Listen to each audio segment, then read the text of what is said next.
Hi అండి అందరికీ. సింపుల్గా అండ్ టేస్టీగా పల్లీ చట్నీ ఎలా చేసుకోవాలో చూద్దాం. కొన్ని పల్లీలు అలాగే టేస్ట్కి సరిపడా పచ్చిమిరపకాయలు తీసుకొని ఇప్పుడు మనం ఆయిల్లో వేసి ఫ్రై చేసుకుందాం. ఇప్పుడు ఈ పల్లీలు అలాగే ఒక 4-5 రెబ్బల వెల్లుల్లిని వేసి బాగా ఫ్రై చేద్దాం. ఇవి బాగా ఫ్రై అయ్యాక స్టవ్ ఆఫ్ చేసి ఇవి చల్లారనిద్దాం. ఇప్పుడు ఇవన్నీ మిక్సీ జార్లోకి వేసేద్దాం. ఇప్పుడు ఇదే మిక్సీ జార్లోకి టేస్ట్కి తగినంత కొంచెం చింతపండు అలాగే టేస్ట్కి తగినంత ఉప్పు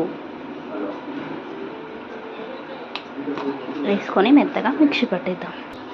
ఇందులో ఒకటేసారి వాటర్ వేయకుండా కొద్దిగా ఇలా గ్రైండ్ చేసుకొని తర్వాత వాటర్ వేసేద్దాం. ఇందులోకి ఇప్పుడు కొద్దిగా వాటర్, దీన్ని ఇప్పుడు మెత్తగా చట్నీలా చేస్తాం కదా, దీనికి తాలింపు వేసేద్దాం. ఇప్పుడు తాలింపు కోసం స్టవ్ ఆన్ చేసుకొని బాండిలో నూనె వేసి పెట్టుకుందాం. ఆయిల్ బాగా వేడైన తర్వాత కొద్దిగా ఆవాలు అండ్ జీలకర్ర కొద్దిగా వేసేసుకుందాం.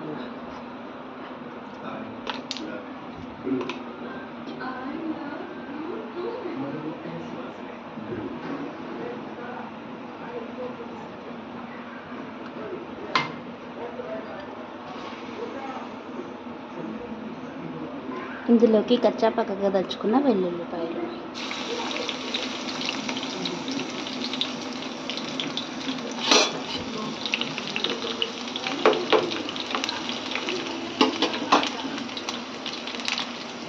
ఇందులోకి కొద్దిగా కరివేపాకు,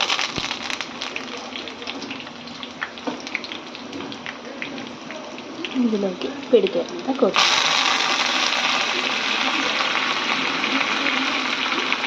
ఇది బాగా హైలో స్మెల్ వచ్చేంత వరకు ఉండాలి.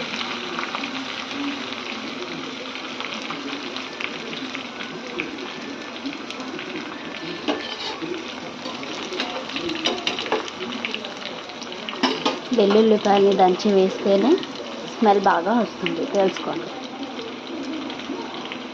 ఇలా బాగా కలర్ చేంజ్ అవుతుంది కదా, దీన్ని ఇప్పుడు చట్నీలోకి మిక్స్ చేసేద్దాం.